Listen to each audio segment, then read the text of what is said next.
We start with breaking news out of Minnesota. In success that has been made arresting public safety threats and other priorities since this surge operation began, as well as the unprecedented levels of coordination we have obtained from state officials and local law enforcement, I have proposed, and President Trump has concurred, that this surge operation conclude.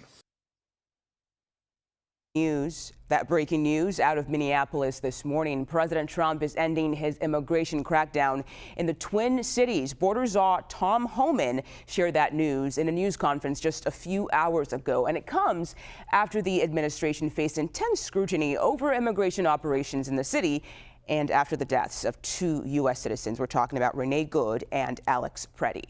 So we begin there with CBS News immigration correspondent Camilo Montoya-Galvez. Camilo, thanks for your time. This is a big turn of events here. So what else did we hear from Homan?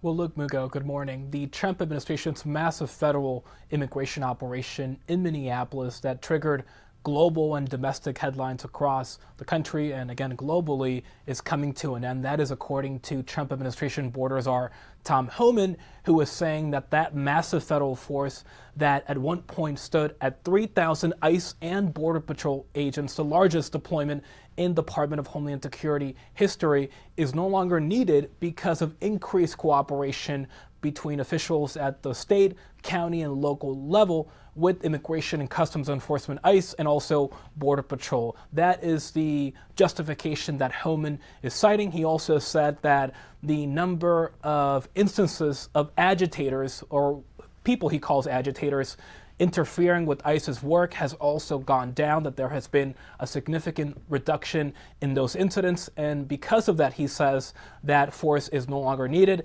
Importantly, Homan did say, Mugo, that a small team of ICE and Border Patrol agents will remain in that area. That is not necessarily surprising. ICE conducts routine immigration operations and has done so under Democratic and Republican administrations in every single state of the U.S., so that will continue to be the case. But it's a major concession by the administration. They may not call it that, Mugo, but it is in many ways a recognition that the federal operation there in Minneapolis, especially after the killings of Minneapolis residents Renee Good and Alex Preddy, was simply becoming too politically toxic.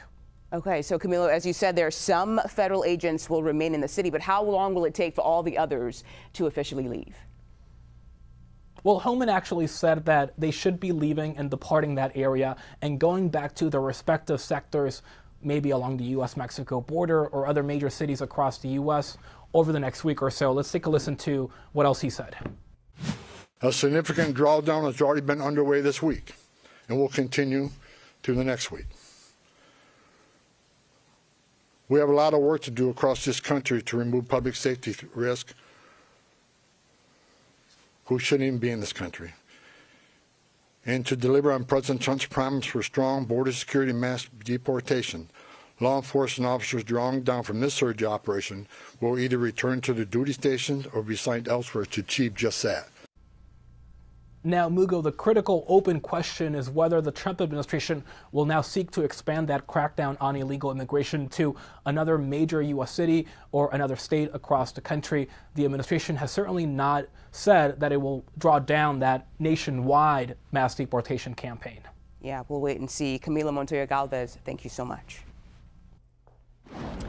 Meanwhile, right now on Capitol Hill, 4 top Minnesota officials and the heads of 3 major immigration agencies are testifying about their immigration operation in Minneapolis. Senators are demanding answers about what went wrong in the last month. Both parties have weaponized the term domestic terrorist to target those with opposing views, and it needs to end. Many Americans have seen the videos. Many see an individual retreating. Many see someone attempting to assist a woman on the ground before being seized from behind. Reasonable people may disagree about those videos, but the truth must be determined by evidence, not narrative. I support Immigration and Customs Enforcement. I believe dangerous criminals should be removed from our communities. But in order for ICE to be successful, they must restore public trust.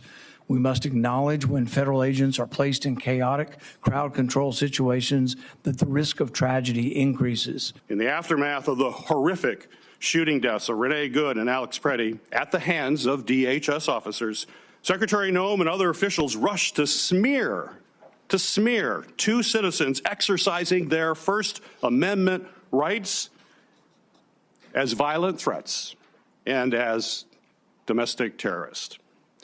DHS and White House officials used these words, spun a narrative that falsely painted the victims as violent agitators, and tried to manipulate the truth about what actually happened on the ground.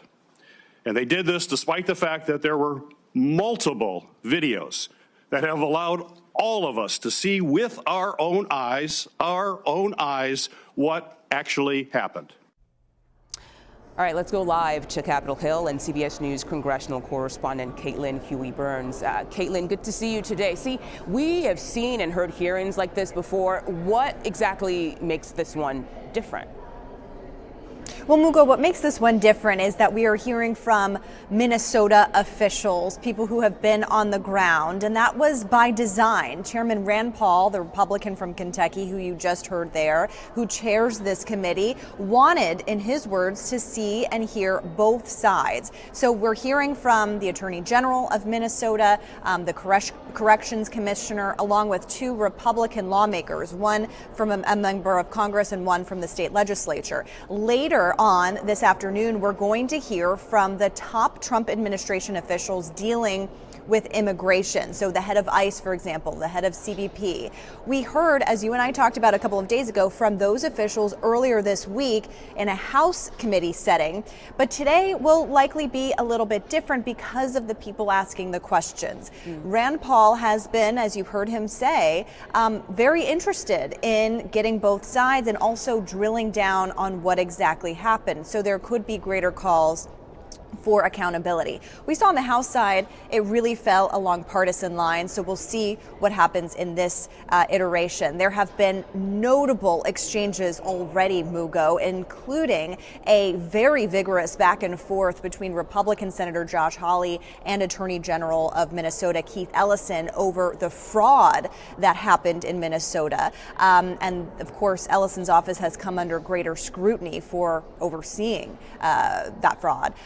Or being in office when that occurred. So that is kind of also playing out here. But Mugo, this comes against the backdrop of just a very short timeline. Tomorrow at midnight, funding for DHS, which oversees all of immigration enforcement, runs out at midnight if lawmakers can't come up with a plan. Yeah, Caitlin, what is the latest on that? Any movement there? Any changes? What can we expect?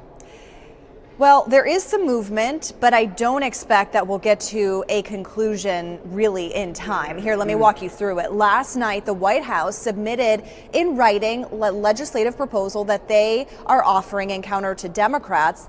So that is a good sign. They're talking. There's actual paper and text to talk about. So we'll see whether this can be something worked out. But just looking at the timeline, Mugo, I mean, Friday at midnight is the deadline. Anything would have to pass through the Senate and also pass through the House. There's talk of a short-term resolution, but even that is difficult at this point. And Democrats are adamant that they will not support long-term funding for DHS unless reforms are put in place, especially to ICE. And I should note, Mugo, that DHS covers a lot of things. It not only covers immigration enforcement and the border, but also things like TSA agents at the airport, FEMA and disaster relief. They cover the Coast Guard. I would note, however, that in that one big beautiful bill, so-called, that the president signed into law last year, that included funding, increased funding for ICE and immigration CBP. So immigration enforcement will continue on even if there is a shutdown of DHS. Okay, we'll see how all of this plays out. Caitlin Huey-Burns on the Capitol for us today. Thank you so much.